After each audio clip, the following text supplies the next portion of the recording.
ja tämän seurakunnan läsnä ollessa kysyn sinulta, Pellervo, Petri, Päiviö, Jokiheimo, tahdotko ottaa Raili, Helena, Pellervo, Linnanvirran aviovaimoksesi ja osoittaa hänelle uskollisuutta ja rakkautta myötä- ja vastoinkäymisessä?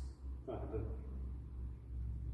Kaikki tietävän Jumalan kasvojen edessä ja tämän seurakunnan läsnä ollessa kysyn sinulta, Raili, Helena, Pellervo, Linnanvirta, tahdotko ottaa Pellervo, Petri, Päiviö, Jokiheimon aviomieheksesi ja osoittaa hänelle uskollisuutta ja rakkautta myötä- ja vastoinkäymisessä? Tahdon. Ja sitten se suoritus.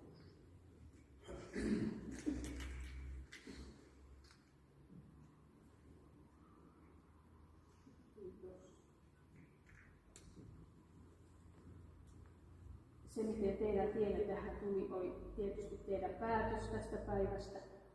Ja Helena soitti Virkkoherran virastoon ja sanoi, että kuinka äkkiä päästään naimisiin.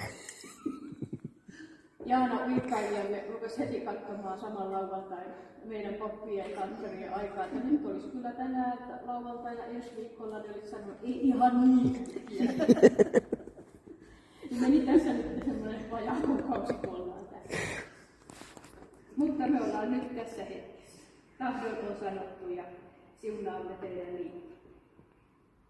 Rukoilkaamme sen liiton puolesta, jonka merkkinä tämä sormus on. Kaikkivaltias Jumala, sinä itse olet rakkaus ja siunaat niitä, jotka turvautuvat sinuun. Ota suojelukseesi tämä liitto. Auta Helenaa ja Pellervoa elämään avioliitossaan pyhän tahtosi mukaan, pysymään toisilleen uskollisina ja palvelemaan toisiaan kiitollisin mielin. Tätä rukoilemme Herramme Jeesuksen Kristuksen tähden.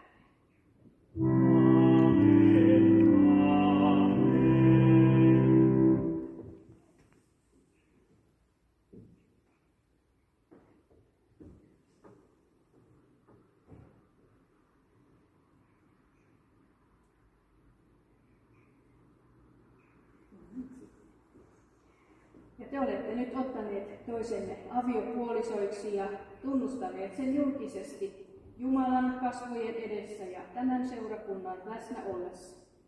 Ja vihkisormus on annettu liittonne merkiksi. Sillä valtuutuksella, joka minulle on uskottu, vahvistan teidän liittonne ja julistan teidät aviopuolisoiksi.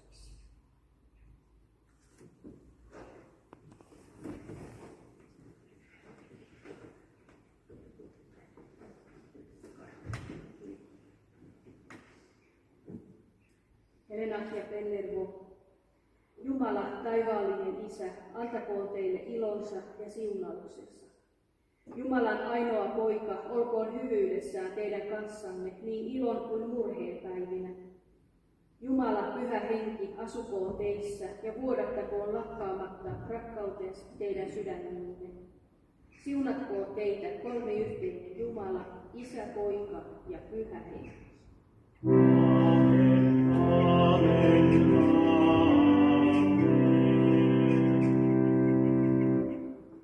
Ja rouva ja herra Jokiheimo on hyvä vaan. Saa antaa